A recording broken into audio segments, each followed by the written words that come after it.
في يوم من الأيام في كأس العالم 2014 في البرازيل.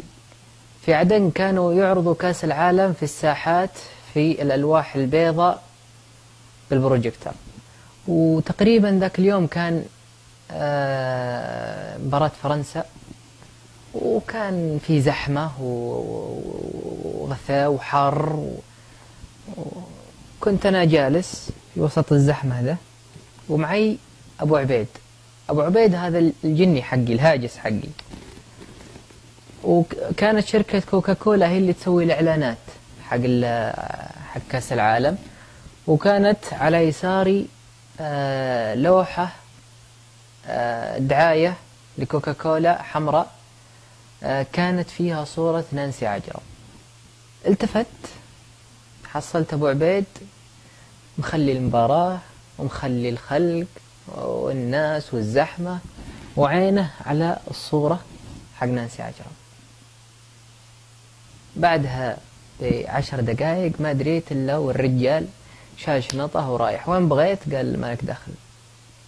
بعد 6 شهور جاني وانا نايم وصحاني وقال لي قم بغيت كلام. إلا ذا أبو عبيد. قلت وينك؟ قال لي كنت في ال6 شهور الماضية في بيت نانسي عجرم عايش معها. قلت له طيب خلها بكرة. قال لا الآن. قلت ليش معك؟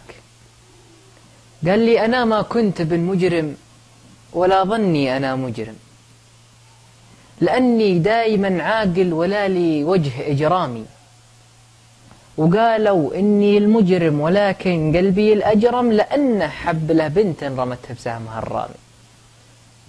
وقالوا قل يا بن جرمه بقصة نانسي عجرم، وقلت الاسم بالحالة يجي ويطيب ورامي، بكاس العالم العالم مشى خلف الحدث يحرم، كأني رايح الكعبة أطوف وأنزع حرامي.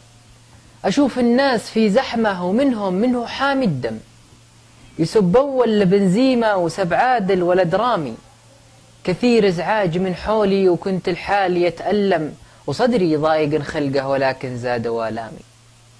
ألا يا شركة الكولا بحيي الطيبة منكم، لأن اللوحة الحمراء بجنبي جابت الهامي، لقيت البنت قدامي ذبحني ذلك المبسم، وعينه خلت الهاجس يجيب المشهد درامي.